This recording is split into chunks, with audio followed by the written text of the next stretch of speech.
Hi guys, welcome back to the channel and another episode of Indoor Tuning.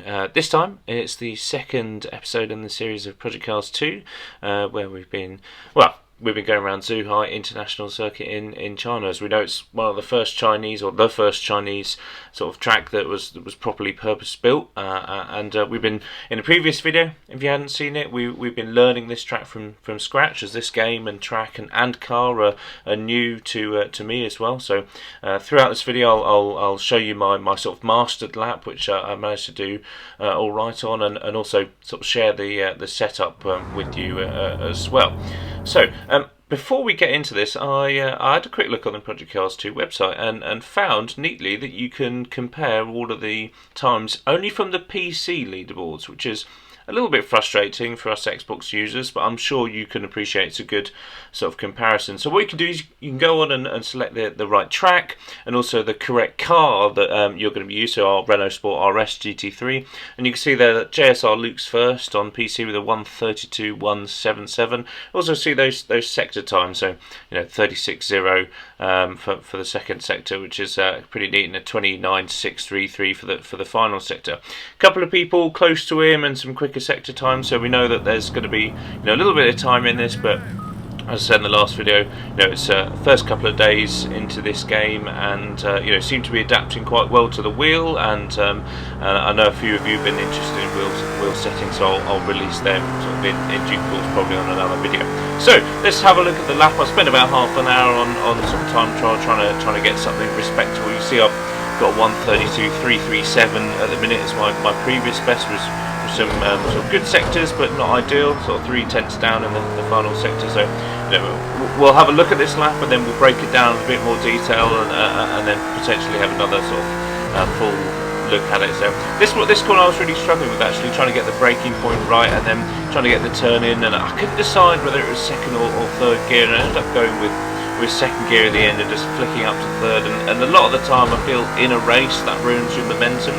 But on hot lap, it was just gaining that half a tenth or so, which was really important.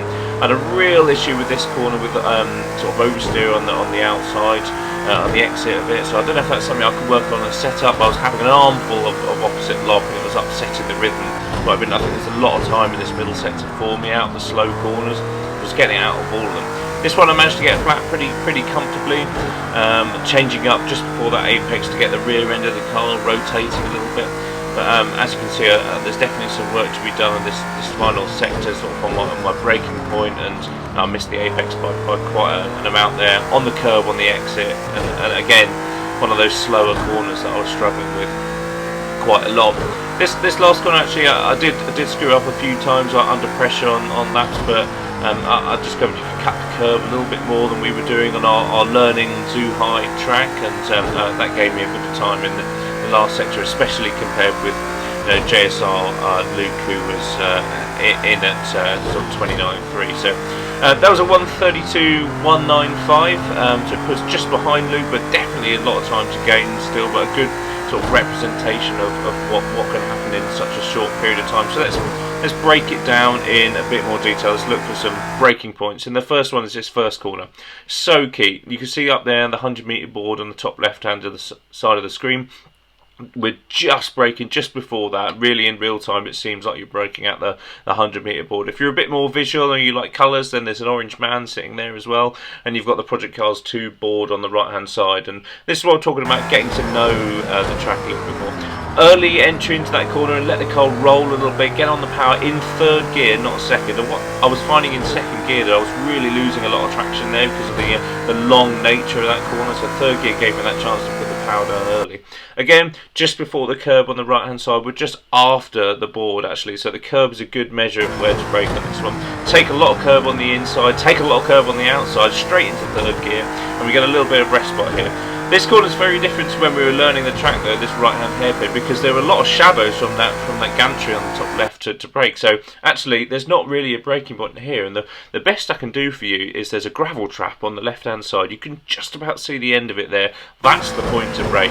And even then, I probably could have just braked a tiny bit later and come in a little bit later in that apex. You see that oversteer again. The next one's pretty easy. This little kink's obviously flat, but then the 100-metre board on the right-hand side, just after the curve starts, so you'll be braking down into second gear, get the back end of the car rotating a little bit, but not too much. And then I wanted to pause it here because this is the moment that you turn into this flat left-hand corner. You can see the little marshal's box on the right-hand side. You definitely want to be turning in before that. If you take a little bit of curb, that's okay. I took a little bit there, but you can take a bit more if you want. Cut it slightly. We end up with a pretty good middle sector, our quickest one so far, 36.2, sorry. This one again, you can just about see the 100-metre board on the left-hand side as your braking zone. And again, I think we should brake it just a little bit earlier than that, if I'm honest with you, so we don't get that late apex there or missing the apex.